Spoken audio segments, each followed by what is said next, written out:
Pernah kepikiran nggak sih, tubuh kita ini kan sebetulnya mesin perbaikan diri yang luar biasa canggih. Sel-sel yang rusak itu diganti, luka bisa sembuh sendiri. Tapi kalau emang secanggih itu, kenapa kita semua tetap menua? Kenapa mesin yang hebat ini pada akhirnya pasti akan menurun fungsinya?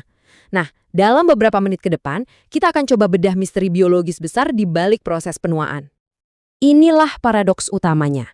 Sel kita itu kan terus-menerus bergenerasi, tapi tubuh kita secara keseluruhan tetap aja menua. Jelas, ini bukan cuma sekedar soal ganti sel yang lama dengan yang baru. Ada sesuatu yang jauh lebih dalam sedang terjadi. Yuk kita mulai dari petunjuk pertama yang ternyata tersembunyi di dalam inti setiap sel kita. Oke, kita masuk ke bagian pertama, jam biologis internal. Jadi ternyata di dalam sel-sel kita itu ada semacam, ya sebut saja timer bawaan, sebuah batas waktu hidup yang sudah diprogram dari sananya. Dan sayangnya, nggak bisa ditawar-tawar lagi. Nah, batas ini punya nama ilmiah, yaitu batas Hayflick. Anggap aja ini semacam tanggal kedaluarsa untuk setiap sel. Setelah sel itu membelah sampai batas tertentu, misalnya 50 kali, dia akan pensiun, berhenti membelah untuk selamanya. Tapi pertanyaannya sekarang, apa sih yang sebenarnya menghitung mundur pembelahan ini? Jawabannya ada di ujung kromosom kita. Anda lihat bagian pelindung ini? Namanya telomer. Coba bayangkan, ini seperti ujung plastik di tali sepatu yang fungsinya mencegah tali itu terurai. Nah, setiap kali sebuah sel membelah diri, telomer ini jadi sedikit lebih pendek. Membelah lagi, pendek lagi. Terus begitu, sampai akhirnya terlalu pendek. Di titik itulah sel seolah-olah mendapat sinyal stop, dan proses pembelahan pun berhenti. Tapi, selalu ada pengecualian yang menarik di dunia biologi. Sel punca atau sel induk kita, dan juga yang menyeramkan, sel kanker, mereka ini punya jurus rahasia. Namanya enzim telomerase. Enzim ini tugasnya seperti kru perbaikan yang tanpa henti membangun kembali telomer yang memendek itu.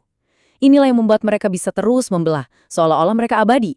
Sayangnya, sebagian besar sel tubuh kita yang normal nggak punya kemewahan ini. Jadi, sekarang kita tahu kalau sel itu punya tanggal kedaluarsanya sendiri.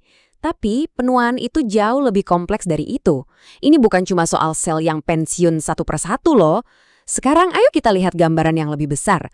Bagaimana seluruh sistem di tubuh kita mulai rusak secara bersamaan. Para ilmuwan menyebutnya ciri khas penuaan. Ini adalah titik-titik kegagalan utama di seluruh tubuh kita. Daftarnya sebetulnya panjang. Tapi kali ini kita akan fokus pada dua biang keladi utama yang ternyata saling terkait erat. Pertama, kerusakan pada cetak biru genetik kita, dan kedua, matinya pembangkit listrik di dalam sel-sel kita.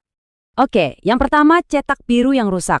Coba bayangkan DNA kita itu seperti buku manual super tebal untuk menjalankan seluruh fungsi tubuh Anda. Nah, seiring berjalannya waktu, buku manual ini mulai kena tumpahan kopi, beberapa halamannya sobek, dan tulisannya perlahan-lahan memudar. Intinya, jadi kacau. Dan kerusakan ini skalanya benar-benar masif. Siap-siap kaget ya. Setiap satu sel di tubuh kita bisa mengalami hingga 1 juta serangan pada DNA-nya setiap satu hari. Ini seperti bombardir tanpa henti, baik dari dalam maupun dari luar tubuh. Untungnya, tubuh kita punya tim perbaikan DNA yang sangat canggih. Tapi, ya namanya juga dipakai terus-terusan, seiring bertambahnya usia, tim ini mulai kewalahan. Mereka mulai lelah dan kadang mulai bikin kesalahan. Akibatnya, kerusakan tadi menumpuk menjadi mutasi permanen, risiko kanker jadi meningkat, dan yang paling mengganggu, ini memicu lahirnya apa yang disebut sel-sel zombie. Sel-sel tua yang menolak untuk mati, tapi malah meracuni jaringan sehat di sekitarnya. Oke, sekarang kita beralih ke biang keladi kedua. Dan ironisnya, ini adalah bagian tubuh yang seharusnya menjadi sumber energi kita, yaitu pembangkit listrik di dalam sel kita sendiri. Jadi, begini masalahnya. Seiring waktu, pembangkit listrik yang tadinya super efisien ini, kita sebut mitokondria, berubah menjadi seperti pabrik tua yang penuh asap. Produksi energinya menurun drastis, tapi produksi polusinya justru meroket. Dan ini memicu sebuah lingkaran setan yang mengerikan. Mitokondria yang mulai melemah ini menghasilkan lebih banyak asap beracun yang kita kenal sebagai radikal bebas. Parahnya, radikal bebas ini bukan cuma merusak bagian lain dari sel, tapi juga menyerang dan merusak mitokondria itu sendiri. Ini membuat mereka jadi makin lemah, makin beracun, dan siklus ini terus berulang mempercepat kehancuran dari dalam sel. Jadi, apa sih akibatnya kalau cetak biru tubuh kita rusak dan pembangkit listriknya mulai padam? Nah, sekarang mari kita lihat dampaknya di dunia nyata pada organ-organ vital kita. Kita mulai dari konsumen energi paling rakus di tubuh kita, yaitu otak. Otak itu luar biasa boros energi. Jadi begitu pasokan listriknya mulai goyah, efeknya benar-benar terasa di sana. Dan disinilah kita bisa melihat hubungan langsungnya dengan penyakit. Kurangnya energi di area tertentu otak, misalnya, bisa mematikan sel-sel penghasil dopamin, yang kemudian mengarah ke penyakit Parkinson. Di kasus lain, otak yang kehabisan bensin jadi kesulitan membersihkan sampah protein yang kita tahu merupakan ciri khas dari penyakit Alzheimer. Kita lanjut ke jantung. Organ ini adalah pompa yang bekerja non-stop sepanjang hidup kita. Jelas sekali, otot jantung butuh pasokan energi yang luar biasa besar dan konstan. Logikanya sederhana sekali. Saat pembangkit listrik di sel-sel otot jantung mulai padam, ya kekuatan pompanya juga ikut melemah. Inilah yang terjadi pada kondisi gagal jantung. Jantungnya secara harfiah lelah karena kehabisan bahan bakar. Dan terakhir, otot. Kita semua pasti merasakan kekuatan fisik kita menurun seiring bertambahnya usia. Ternyata, ini bukan cuma perasaan loh, ini adalah krisis energi nyata yang terjadi di tingkat seluler. Mitokondria yang rusak di otot punya dua dampak buruk sekaligus. Pertama, energi untuk bergerak jadi berkurang. Kedua, kerusakan pada serat-serat otot justru meningkat.